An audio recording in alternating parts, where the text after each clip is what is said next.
Hi, everybody. Welcome to today's webinar, the ticketing journey from pre-purchase to post-event. My name is Adam Sykes, and I'm a tech champion for ticketing and CRM here at the Digital Culture Network. For anyone who needs it, I am a man with short ginger hair and a beard, and I'm wearing brown glasses and a navy shirt. And I'm with my buddy today, Nicola, if you want to introduce yourself. Hi everyone, my name is Nicola and I am Tech Champion for social media here at the Digital Culture Network. I'm going to be overseeing the chat and also the Q&A part later on. I'm a middle-aged white woman. I've got my hair up in plaits and I'm wearing glasses and also a cowboy top. Excellent. Thank you, Nicola. Cool. Right. So let's just jump straight into it. So just a few housekeeping things to go through before we get started. The webinar is scheduled to last about 1 hour, including a Q&A. We have BSL interpreters with us today, Laura and Harry. The webinar is being recorded and will be sent to you within 7 days, along with any additional resources I mentioned. As I've already said, please say hello and introduce yourselves in the chat. And if you have any questions as we go along, please do put them into the Q&A section rather than the main chat, and then I'll be able to answer them during the Q&A. You can also click the CC button for closed captions should you require it. And yeah, you can also use the reaction buttons as well if I say anything particularly insightful or hilarious. Just like that, thank you. So for anyone who's not familiar with us, the Digital Culture Network is a free support and skills development service available to everyone in the creative and cultural sector in England. We're part of Arts Council England, and our job is to help grow and support the digital skills in our sector. So we have 13 tech champions who cover a range of different topics to do with digital, from your marketing channels and social media, website and digital presence, video content, accessibility, advertising, and more. And we do that by providing one-on-one support, which is completely free and unlimited. So all you need to do is go to the Digital Culture Network website, click get in touch, and tell us what you'd like to talk about. And there should be a link in chat there if anyone would like to follow that. So today's webinar will look like this. We'll do an introduction to the ticketing journey. Then we'll walk through each stage of the ticketing journey, explore strategies to enhance the attendee experience, and finish with some actionable steps that you can take. Then we'll recap what we've covered and go over your next steps, and then finish with the Q&A. So first of all, why should we care about the ticketing journey? So ticketing is often the first interaction that customers have with an event, and it can set the tone for everything else that follows. A well-designed ticketing journey isn't just about selling tickets. It's about creating a positive, memorable experience from the very first interaction to long after the event has ended. Every touch point in the journey offers an opportunity to build trust and satisfaction with your attendees. A smooth, efficient ticketing experience can lead to higher sales, better reviews, and stronger customer loyalty, while a confusing or frustrating one can deter customers from returning. Think of the ticketing journey as the start of the event itself. When it's easy, straightforward, and enjoyable, attendees arrive with a positive mindset and they're ready to engage. On the other hand, complicated processes or surprise fees can lead to frustration even before the event begins.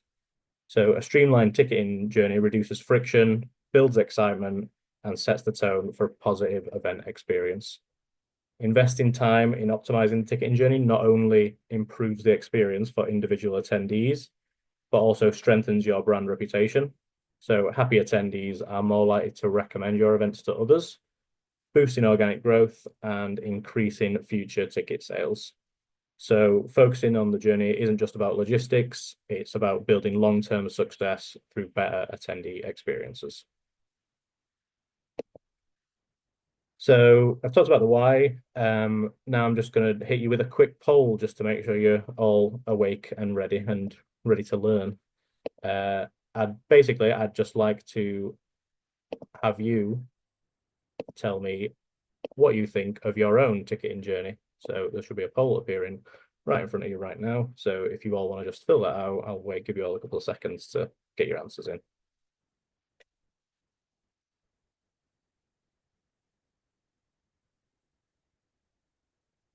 All answers coming in straight away.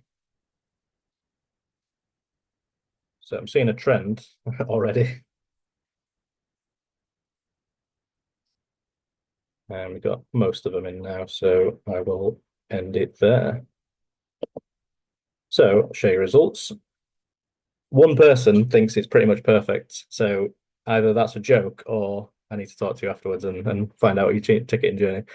I didn't expect anyone else to be putting pretty much perfect. Okay, and could be better. Makes absolute sense. We're not happy about it. We're just starting out and we don't sell tickets. So okay, could be better is about where I assumed everyone would be. It's no one's got the perfect system, I wouldn't say. No matter how amazing you are, there's always something. There's going to be one customer who doesn't like your ticketing journey. So what I'm trying to do through this webinar is to help you look at your own ticketing journey from your customer's perspective and to understand what those small frustrations are in relation to your own ticketing journey.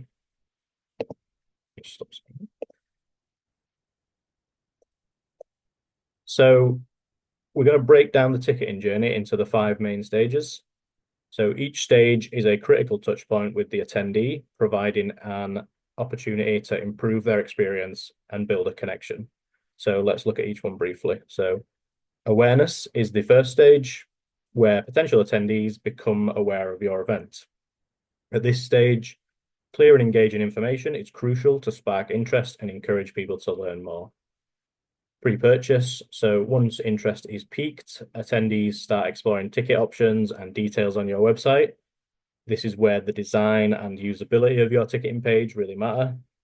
The goal here is to make it easy for them to understand their options, get answers to their questions, and then move smoothly towards making a purchase. Keeping the website mobile friendly, quick loading, and straightforward is key at this stage. And that will be the stage that we cover the majority of in this webinar, as it's where most of the ticketing happens. So in the purchase stage, the focus is then on a quick, simple, and secure checkout experience. Attendees should be able to select a ticket, provide payment, and receive confirmation with minimal steps. Multiple payment options and transparent pricing reduce friction here, while confirmation emails and e-tickets ensure attendees feel confident and ready. Events. So that stage covers the attendees' experience from arriving at the event to participating in the activities.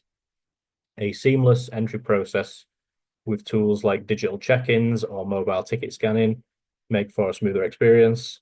During the event, factors like signage, staff support, and communication are crucial to help attendees feel welcomed and engaged. And then post-event, journey doesn't end when the event does. Post-event follow-up is essential for building long-term loyalty. Sending a thank you email, gathering feedback, and offering special deals or information on future events keeps that relationship alive. This stage is all about closing the loop, learning from feedback, and then keeping attendees connected for future events.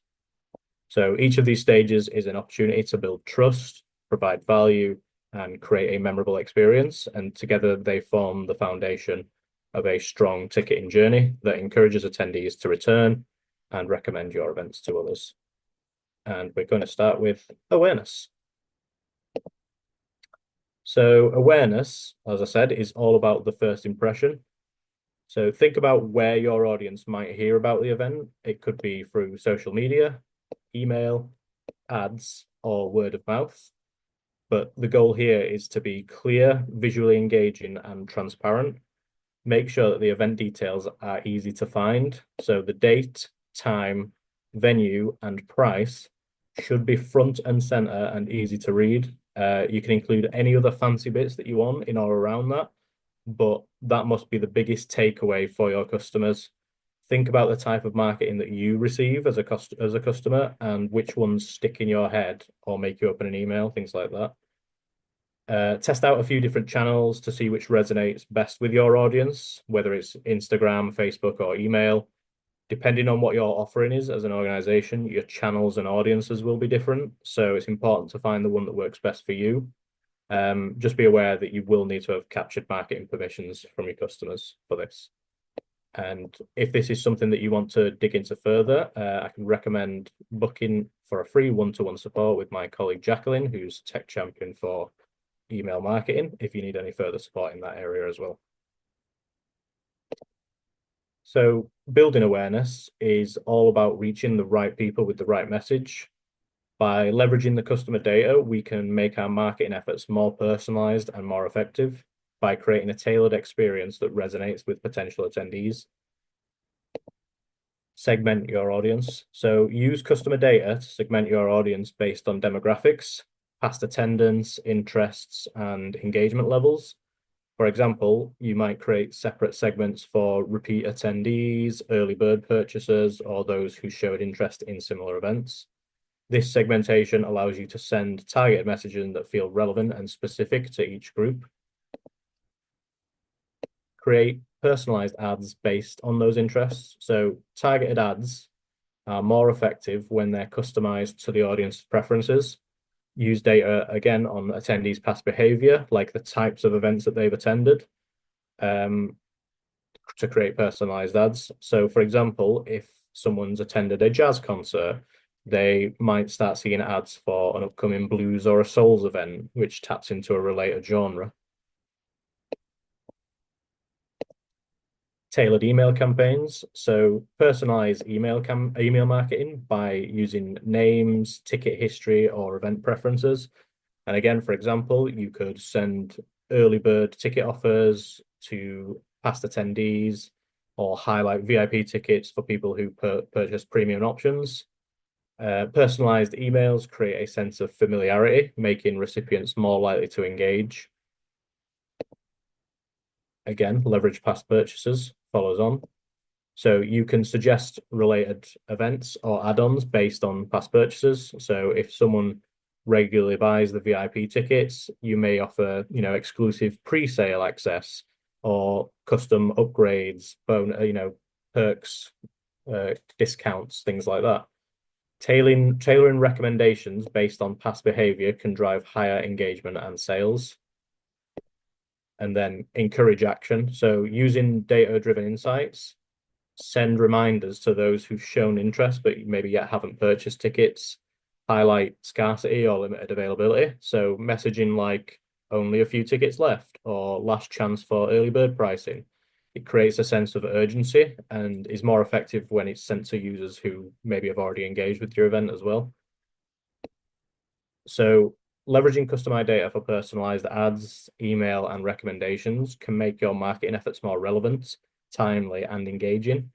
By creating a tailored awareness experience, you'll reach potential attendees more effectively and increase the likelihood of ticket sales.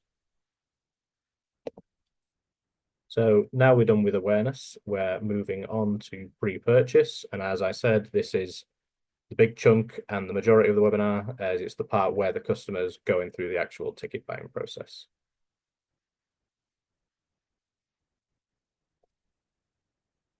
So next up is the website and the ticketing page. So here's where it can really make or break the customer experience. So the goal is simplicity. So you want fewer clicks, fewer distractions, and a great ticketing page is mobile friendly and makes the purchase path as short and clear as possible. Basically, the advice from this is to let your customers buy tickets. Really try not to let your customers be bogged down with multiple pages, millions of add-ons, or slow loading fancy features. Use clear instructions, an FAQ section, and always, always test your website. One great tool that you can use to test your website is Microsoft Clarity. So it's a free tool that allows you to visualize the way that your customers use your site, and you can view a ton of useful insights, things like dead links or excessive scrolling. It will show you the pain points that your customers and your users get frustrated with along your ticketing journey. Being able to physically see where the problems are will make them a lot easier to fix. And if you would like to dive into your website more, you can also book in for free one-to-one support with our tech champion for websites, Andy, who would be happy to help. So above the fold refers to the top half of the front page of a newspaper. The headlines and lead stories that appeared above the fold were the most visible when being sold at a newsstand. And then when someone lands on your website, the first thing that they see without scrolling is also known as the above the fold is crucial. So it's your chance to make a first strong impression, communicate essential information, and guide visitors towards action. So you want to be able to capture their attention. So the above the fold section should visually engage users with a clean design, clear titles, and compelling imagery that reflects your event's vibes. This area is like a storefront. If it doesn't catch their attention, visitors may leave before they even bother exploring further. You want a navigation bar for easy access. A clear, streamlined navigation bar is essential. It should be placed at the top and include key links such as visit, what's on, learn, or discover. Makes it easy for visitors to find exactly what they need without scrolling or hunting around for information. And then focus on a clear call to action. So a single bold call to action, such as book tickets, in this section helps visitors know exactly what they need to do next. Call to action should stand out in color and size, guiding their next step without overwhelming them with choices. And avoid clutter. Too much information above the fold can overwhelm visitors. Stick to the essentials and to make the space as welcoming, user-friendly introduction to your event. So pricing, transparency, and options. Pricing is absolutely key. Can be a huge stopping point if customers get all the way to checkout and see things like unexpected fees. It's important to be transparent about all of your prices from the very beginning, including any fees. So, for example, last night I was really hungry and decided to open a food delivery app and find the cheapest thing that I could, which was a plain potato and a packet of mayo. For $3.39, I thought it was an absolute steal. So I go to the basket and there's a small order fee for £2, a service fee for 99p, and a delivery fee for 49p, which made the fees total £3.48, which is 9p more than the potato itself. So don't know about you guys. I'm not willing to pay twice as much money for what I initially thought. It puts me off buying that potato. So something like pay as you feel works really well, especially when you have multiple price tiers to be able to select from. Even on something such as a free event, having a higher price option can create income as it allows customers to assign their own values to the events. If you priced it at zero, they're only going to be able to pay zero.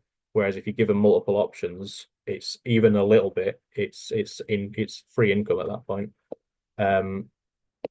Or a free text box, including a suggested amount rather than an empty box or a zero, again, can change that perceived value and encourage people to purchase at a higher tier.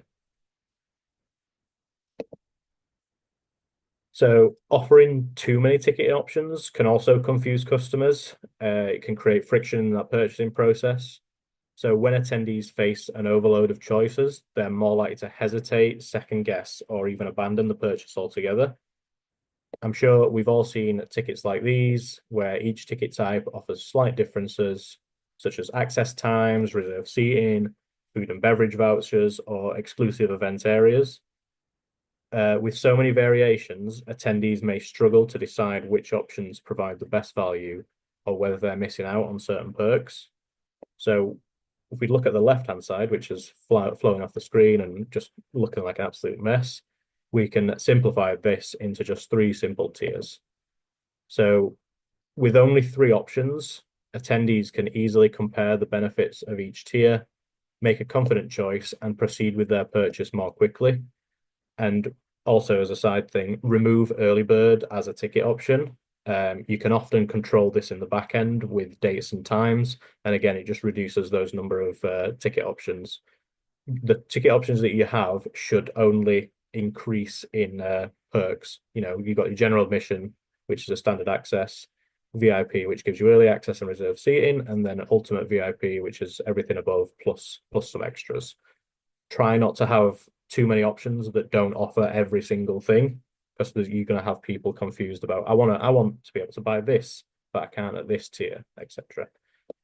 Reducing options helps attendees feel confident in their choice, and it moves them efficiently through the ticketing process, again, resulting in a smoother and more enjoyable journey. So now we're at the checkout. Again, we want to keep it simple, and we want the process to work smoothly on both desktop and mobile. So what I'd ask is you to test your own checkout process and to see how long that it takes. And you'll notice if anything feels clunky or slow. So we're going to play a little game. So I'm going to show you a video of me buying a ticket. And what I want you to do is, using the poll that I'm just about to share, is to guess how long that it'll take to get me from the very start to the very finish of the payment process. So you don't need to pay too much attention to this, the actual video itself. It's just more of a display of the speed. So the poll's just appeared on screen now. So if I give you a couple of seconds to fill all that in.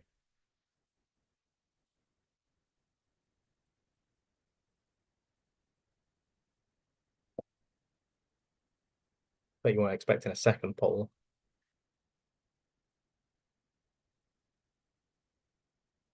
Yeah, we're all coming in now.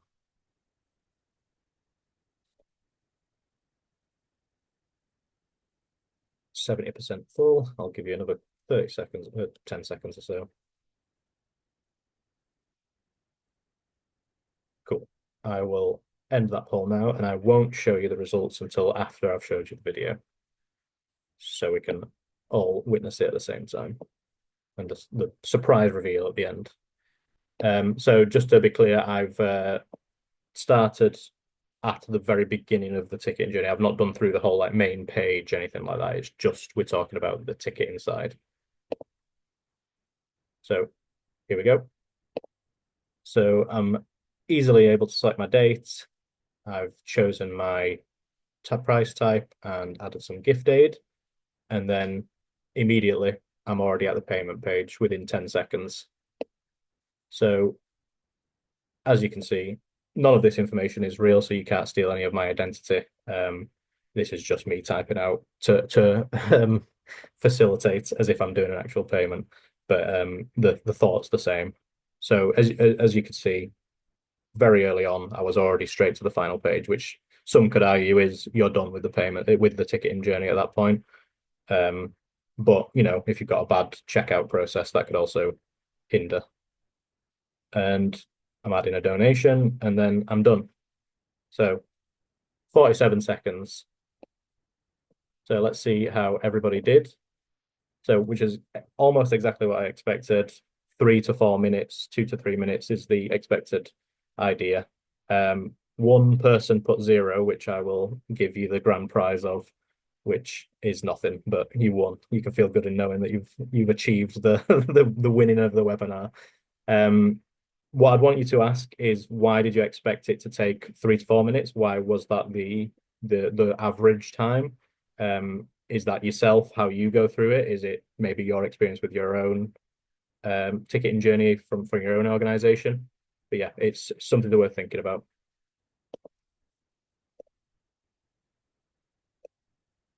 So that journey was the Foundling Museum, so who's graciously allowed me to use them as an example of a good ticketing journey. I recommend everyone go check them out. It's a really good museum. Of course, I was already familiar with the steps, but this example shows that with a simple, well-designed layout, purchasing tickets can genuinely take less than a minute. So let's talk about what made that a good example and why it was so effective as a speedy ticketing journey. So it was a quick navigation to purchase. In 2 pages, I reached the payment page. This straightforward layout keeps the focus on what's important, moving from interest to purchase without any unnecessary steps or distractions. With fewer clicks and a clear path, the process felt smooth and efficient. Clean and simple layout. So the layout was minimal and visually clean. which helped keep me focused. Each page was organized with a design that made it easy to follow along. This is especially valuable for attendees who may feel overwhelmed or confused by too many options or too much information.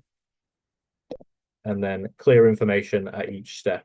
So at each step, the information was concise and relevant. I could easily select the date that I wanted. I then chose the ticket type without getting bogged down by any extra details. Kept the process moving, and it eliminated any unnecessary decision making.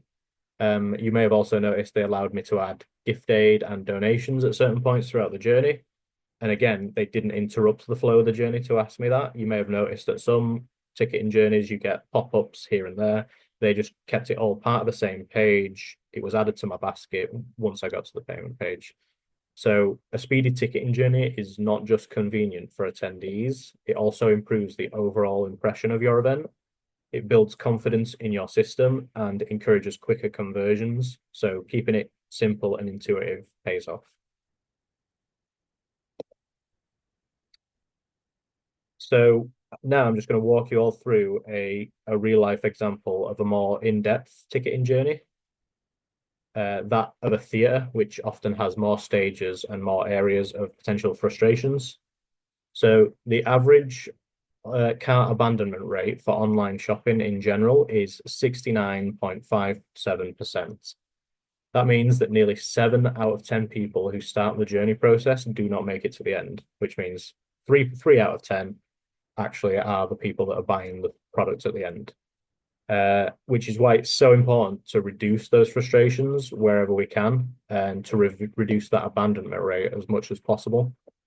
You can find out your own cart abandonment rate using Google Analytics. And if you do need any assistance with getting that set up, you can speak to my colleague James Akers, who can show you how to get that data, and so you can start tracking and measuring against that.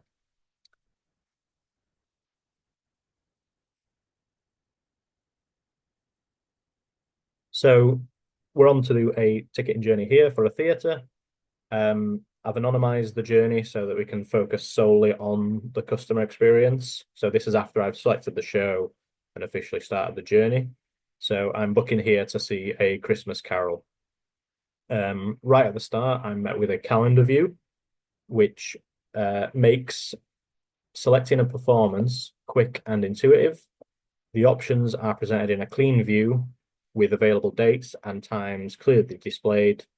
It eliminates the need for extra clicks or any complex filtering. Customers can easily choose what works best for them without feeling overwhelmed. So in this example, I'm also displayed the level of availability, as well as starting prices of tickets for each of these slots. Again, this eliminates at least 1 or 2 further pages and allows me to understand what range of tickets I might be purchasing before I even get to seat selection stage. So again, I don't know about you guys, I'd rather pay from £22 than from £110. So it's good to have that information right up at the start. So at the section selection, everything is again kept clear and easy to understand. I've got multiple options to select my seat, so I can choose from the section on the left by clicking on the map itself on the right, or simply just by letting the system itself choose the best available seats for me. And again, each of the sections also show range of available prices depending on which area I want to see. The seating chart, once I'm there, is interactive and user-friendly. Customers can see available seats, pricing tiers, and a map of the theatre all in one view. The pricing is again transparent and the process is visually intuitive, making it easy for customers to find the perfect seat without frustration. They also display a seat key to show me what style of seat that I'll have. And when I select a restricted view, I get a very specific reason for why that seat is restricted. This instance, it was a sound desk. Another option was a pillar. So that might inform my decision. I may be happy sitting behind a sound desk. I can look over it. Whereas a pillar, I might not want to be leaning left or right, trying to view the stage. So Now I've selected my seats, I get a mini basket on screen. And again, this allows me to quickly view, adjust, or remove any seats without too much back and forth. Keeps me on the same page and allows me to have a grand overview of everything that I'm currently doing. Something that I also want to point out is that the pricing is based around the seating, so you're not being hit with multiple price types. All the prices are set to a standard price, meaning I, as a customer, don't have to keep making decisions at each step, and that the decisions that I do make are occurring naturally as part of my booking process. Things like this can reduce decision fatigue, meaning I'm sorry, meaning I'm being given too many choices to make and get overwhelmed and get stuck at a step because I don't know what the best options for me as a customer are. If I've been given 20 different price types and I don't know which one I actually belong in, it just pauses that journey again. And the longer that you spend on the journey, the more likely you are to abandon it. And so now I'm at the basket. And if you can remember what I said earlier about the above the fold, every bit of information I need is right here without scrolling. But more importantly, it's every bit of information that this organization wants me to see. So as you can see, they've included a £3 donation with my ticket. And as I said earlier about giving different options, by defaulting it to an amount rather than zero, I'm more likely to leave it and continue my purchase, especially where they've done it here by auto choosing the smallest amount, again, which subconsciously makes me think that it's not much of an ask that they're asking for me. And again, I'm just likely to leave it in.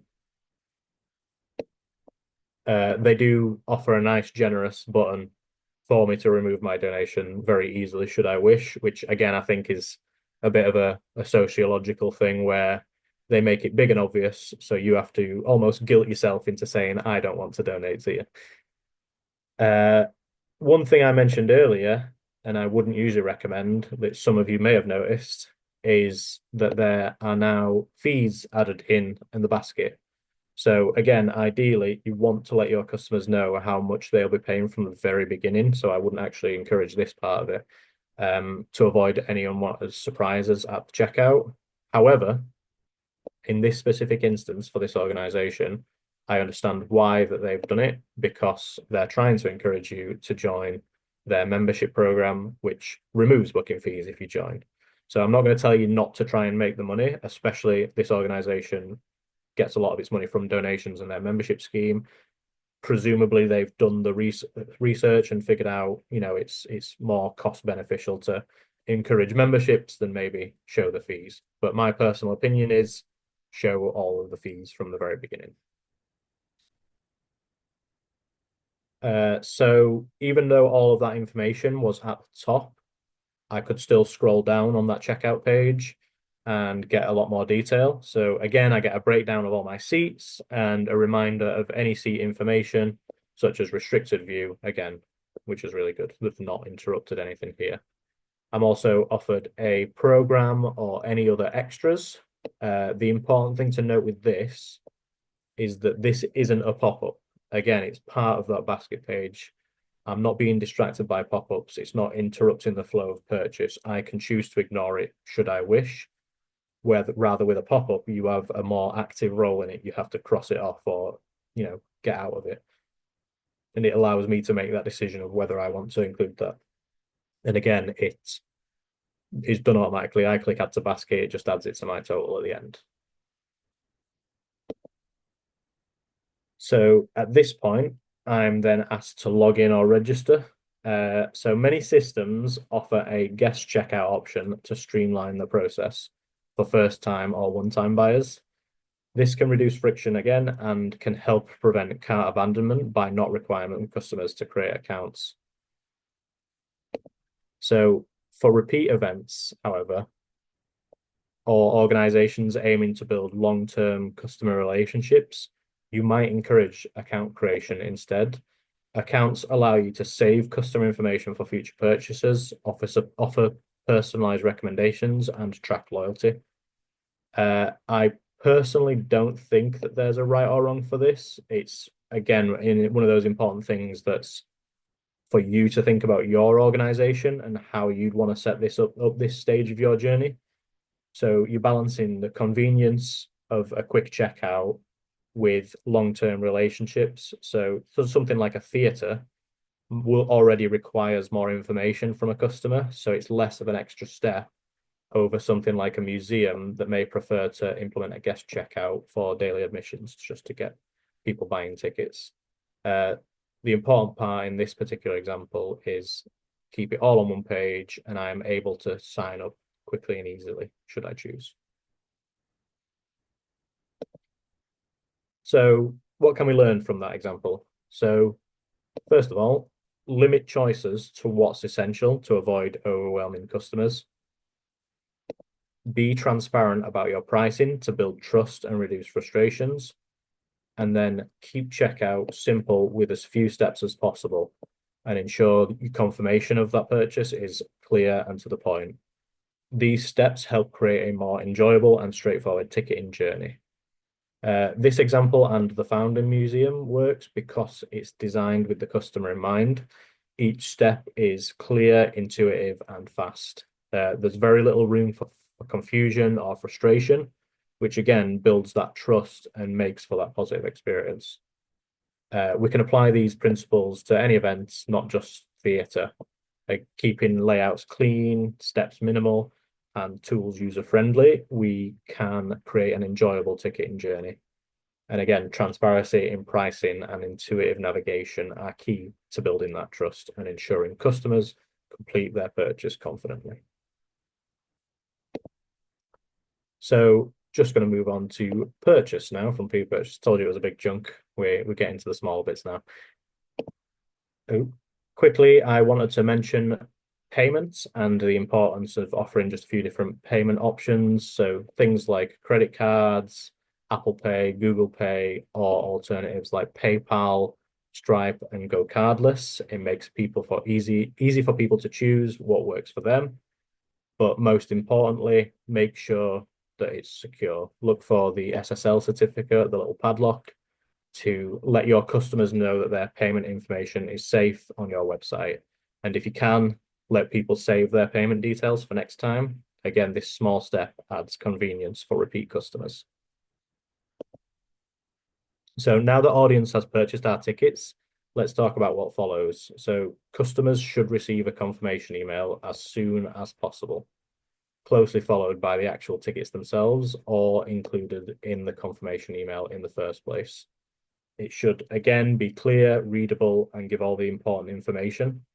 If you have an event where the tickets won't be available until closer to the event, communicate this largely and obviously within the first few lines of your confirmation email. It will save you a lot of phone calls and emails from customers wondering where their tickets are. So a couple of months ago, I bought a ticket to a gig using Dice, and I just wanted to show you the emails that I received as an example. So after I bought a ticket, I received an email titled "Your Tickets," and then the name of the artist, no name. It's not an error, that's just the name of the artist. To me, that's very obvious about what that email is. I can search for it later by searching for tickets or no name. In the email itself, the venue was made very clear. I can click on the link, it will open it in my Maps app. The date and the time are listed clearly, and I know when the doors are open, so when I can get in. I then immediately forgot all of that as a month passed. Everything in that email has gone out of my mind. So on the day of the gig, I get an email at 10 a.m. that's titled 7:30 p.m. today, no name. Already, instantly, it's given me enough information. I may not even need to open the email at this point. It's just a nice reminder. However, if I do open the email, I will get a bit of more information. And the first thing that it tells me is that I need to have my phone charged as the tickets are only available through their app. Again, useful bit of information. Normally, I'd be pretty anti going to an app personally. However, Dice is an app. That's how I purchased the tickets. So there's a built-in understanding of how that works with the audience. And then finally, in that email, they include the venue information again, a link to instantly open the app and go directly to my tickets, and just an extra box reminding me to bring my ID in case someone thinks I'm 17 years old somehow. So I just wanted to show a good example. These emails were straight to the point.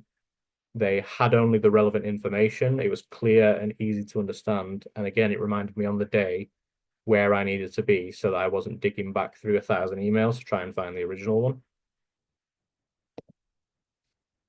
And now pre-purchase, we are moving on to, now we're done with purchase, sorry, we're moving on to events.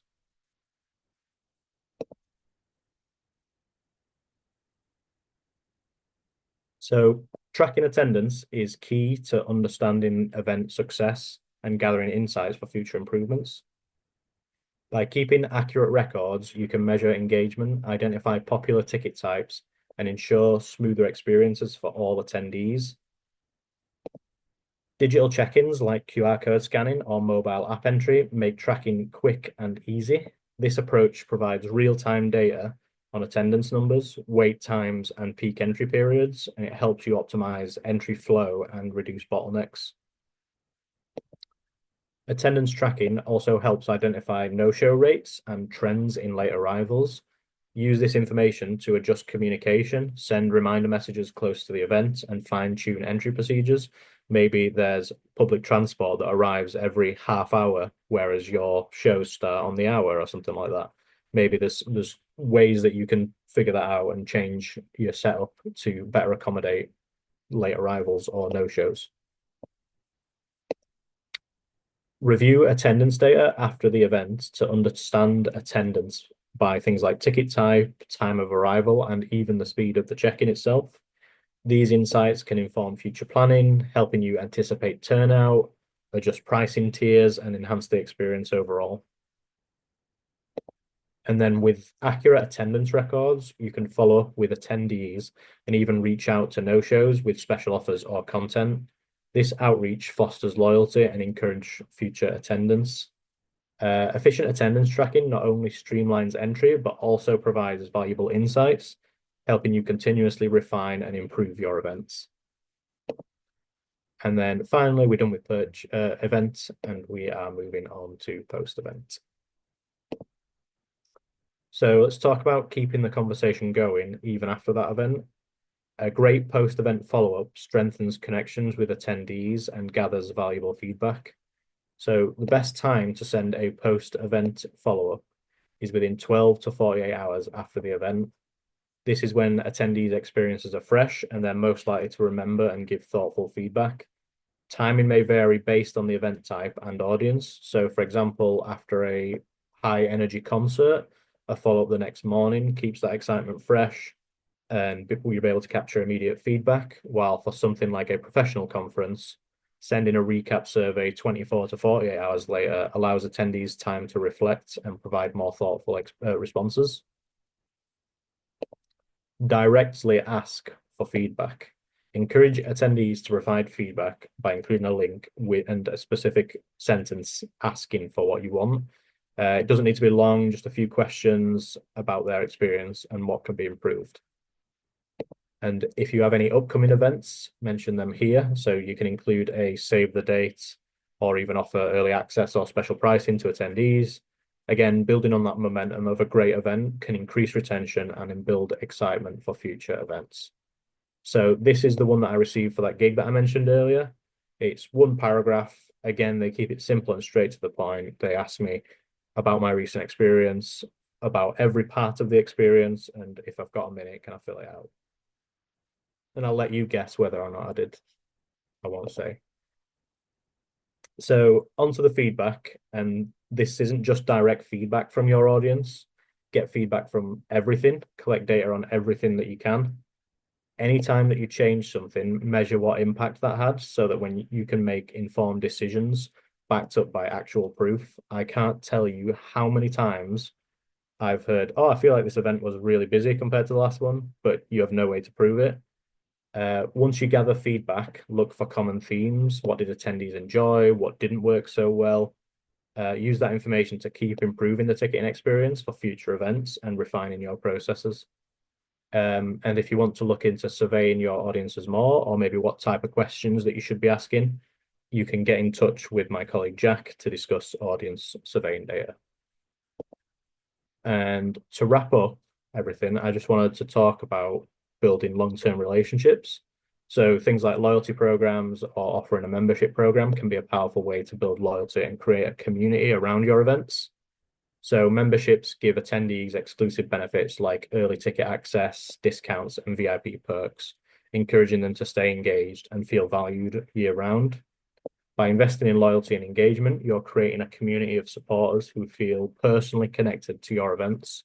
It's about fostering lasting relationships, encouraging them to return, and then turning them into brand ambassadors who will spread the word for you. So brings us full circle through the ticketing journey. So just a quick recap over the essential takeaways from each stage. So awareness, build interest early. First impressions matter, make event details such as date, time, location, and pricing immediately accessible and visually engaging. Use social media, targeted ads, and partnerships to create awareness and excitement. Pre-purchase, keep it simple. Once attendees are on your ticketing page, simplify their path to purchase. Design the page to be mobile friendly with as few steps and distractions as possible. Offer just a few ticket types and make pricing transparent to avoid overwhelming them. Purchase a fast and secure checkout. So checkout process should be quick and secure, provide multiple payment options, offer guest checkout if needed, and eliminate surprise fees to build trust. Make sure that the purchase flow is intuitive with as few steps as possible to prevent cart abandonment. Event smooth entry and clear communication. So from the moment attendees arrive, a seamless entry process and on-site support makes a big difference. Use digital check-ins, clear signage, and well-prepared staff to help attendees feel welcome and informed. And then follow up and build loyalty. So after event, send a follow-up email, thank attendees, gather feedback, and share future event info or special offers to encourage loyalty.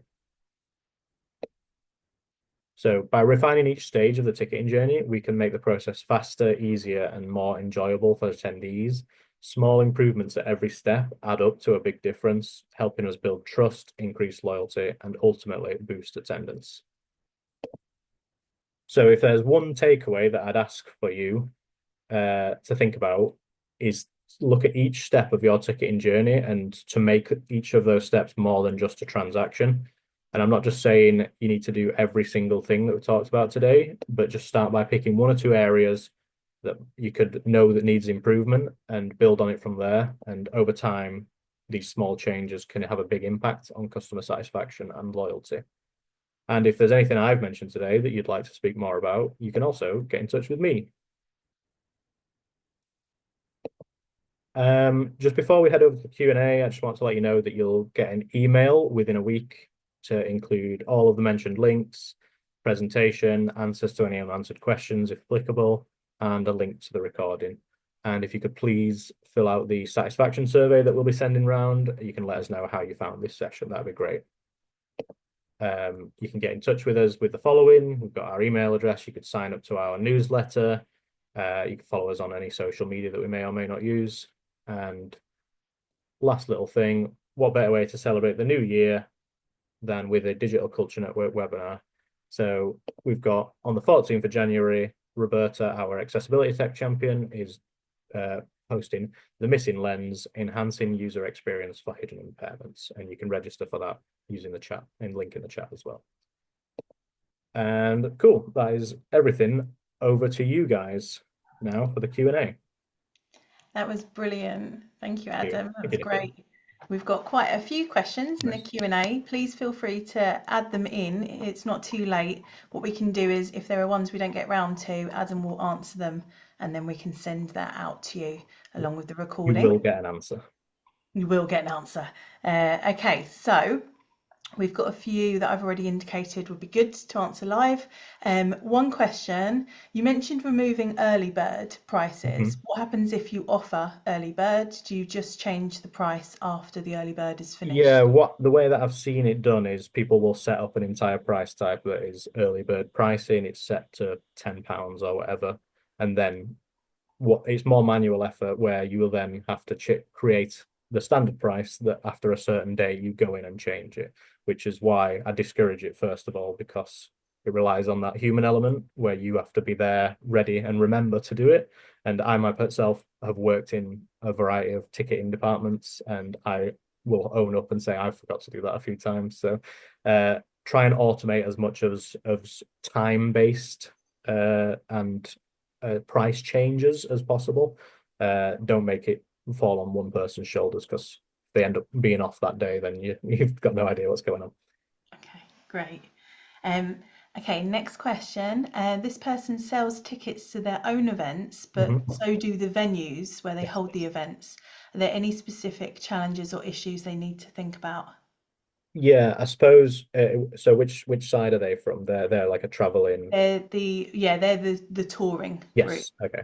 So I'd one biggest piece of advice for that I've actually spoke to a few organizations about before is to make sure you have access to that data from the venue itself.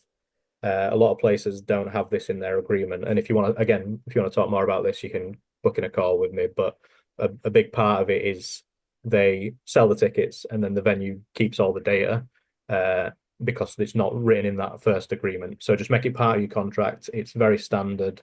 People will agree to it. It's just if you haven't agreed to it, they won't give you the data. So Hmm. that's a big difference. But again, it's just keeping that open communication with the venues themselves, and Yeah. we're all trying to sell as many tickets as possible. So I think it's a just keep talking about it, and we'll try and get there at the end. Mm, great. So this organization, they were talking about, you were saying about not putting lots of content on Mhm. when they're making the purchase. So they've said we deal with young people, we have to ask for things like parental permission, photographic permission, food allergies.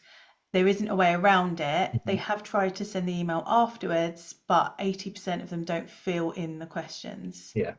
I'd be interested to know what you're currently doing, because there is a couple of ways that you can adjust that, either just by making it a as part of the final purchase part, Hmm. a simple tick box, this event requires permissions for this and that. If you're already doing that, I would say at certain events and styles and things like this, it is unavoidable. So I'd rather it be a mandatory thing at the purchase path than a follow-up email. Like I've again done the similar things in the past where you don't get all of the feedback back and then you're chasing people up. It's just more work overall. So I'd rather that's something that I would rather slightly interrupt the process. But again, you can make it just the final. I accept the terms and conditions. People already know that they're ticking that, and then follow up. I want a vegetarian meal, even something like that. Just make Yeah. make it a mandatory tick box at the end, if possible. Okay, great. So next question, sorry, we're whistling through them because we've Yeah, got yeah. loads. For organisations where the ticketing flow involves potentially booking multiple different tickets, so say you're going to a museum but you're booking for specific exhibitions Mhm. there, how do you balance keeping it simple while also highlighting everything that's available to be booked? I'd, as I mentioned on the purchase pathway kind of thing, is just reduce how often that happens and reduce how much it interrupts it. If you can, I know it depends on the systems that you use, and again, that's a conversation to have outside of this. But a lot of the time, it's the frustrations come from the like, okay, I've got an add-on pop up for a drink waiting for me in the theater. Oh, do I want to buy a program? Like, if you can make that all one selection at least, that eliminates as much as possible. I'm not saying you need to have nothing, bare bones simple, because otherwise we just wouldn't work online, right? You just still only do it Mm, in person. So keep it as low as you possibly can while still offering it out, because a lot of money can be made on that secondary spend, and the time of purchase is often the best time to do it. mm, But on the other hand, what I would say is you can also pick up quite a few after they've booked the tickets. You send mhm. them an email with their confirmation email. It says, hey, while you're here, do you want to add a bottle of champagne to your order? And Yeah. it's not as effective as during the purchasing process, but it still picks up some sales. And again, it's what I said about testing everything. If you find you ask people all the time and they're not picking up the add-ons, then maybe you need to look at how you're doing it, and maybe even just do some audience research of like how can we offer you these things that are the most convenient and more likely to be taken up on. Hmm. Great. That's very clear. Thank you. Um, okay, so next question. Many of the events that this organisation hosts are free, Mhm. but they ask for donations. And they said you've already covered this, but they'd welcome any further advice on just how to boost donations at that point in the ticketing process. Yeah. Like I said about the suggested donation is really, really important to have like something filled in there. I think people knowing it's free as well, even just in terms of attendance, they're less likely to show up because they've not invested anything in it. So even on a free event, if you say, you know, we encourage this, we offer this £5 suggested donation. It is free. You can change it if you want. But again, it's that slight guilt of, well, I don't want to give them no money if they really need that £5. So I think it's just Mm, more about all the messaging mm, of how you sort of communicate that you do rely on donations. It can be a bit of a tightrope, you know, like would you rather have 5 people who've paid who really want to be there, or 30 people who just bought a free ticket on off the street because they fancied something to do on a Saturday? But those dedicated customers, or the ones that you pick up from that larger free amount, could then turn into, you know, like regular donations, regular repeat customers. It's all about building by making it as smooth as possible. They're also more inclined to come back as well because it's an mm. easy ask. But yeah, I'd say just always encourage it, because you'd be surprised how many people are just willing to pay. um People understand that they're getting something out of it, and especially if you say like, we're a small organization, we really rely on donations. People want to help small arts organizations intrinsically, Yeah. like in your heart. You want to give money to arts organizations. So yeah, just push Nice. it as much as possible. Again, talk to Okay. me about it afterwards as well if you'd like. Yeah, book We in can with go into more. Adam as Yeah. well and get more tips. So next question, we've just got time for probably a couple more. Mhm. Um, can you send post-event survey emails without the customers having already said yes to receiving emails?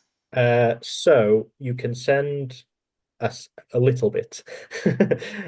You can say, if it's there's what's the specific word? I forgot about it. Like a interest, something. Do you know, Nicola? I'm struggling to remember the word now. Basically, they've made a purchase, so the email is related to that purchase. Okay. You can't send an email just advertising whatever else you do, but you Uh-huh. can send a post-event email saying, "Hey, Legitimate interest. legitimate interest." That's the one. Thank you. That was Jack in the Yes. chat. Thank you, chat. Um, yeah, so as long as it's relating to the event, you can ask for feedback. And I think people get scared about GDPR, where it's not as hard and fast as people think it is. So I'd say look up what the actual rules are, because you'd be surprised how much you can ask in those follow-up emails. But yeah, like sending a post-event email, totally fine, to say, how did you enjoy the event? Give us some feedback. And then you can even ask for, do you want to hear more from us? You can do it, ask for an opt-in there as well.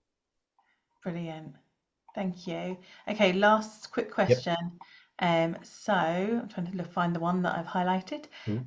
Um, so their tickets are primarily free, but Mhm. they have to capture as much demographic data as they can to pass on to Arts Council.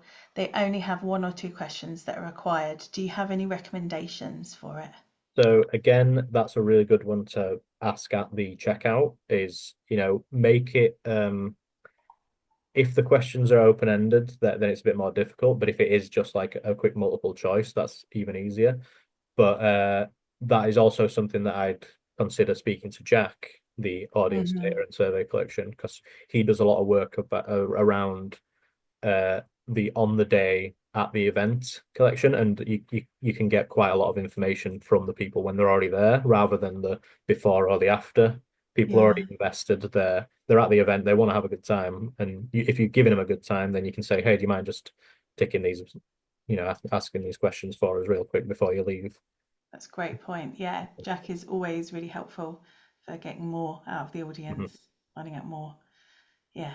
Brilliant. Thank you, Adam. So Excellent. we're out of time for the rest of them, but Adam will answer them and then we will Yes. send them along with the presentation Awesome. accordingly. And thank you, everybody. Thanks for joining, and hope you have a great rest of your Tuesday and a good Christmas, actually, while we're here. It's December. Yeah. And Have a thank you for all nice the holidays. applause and the hearts in the chat. That's great.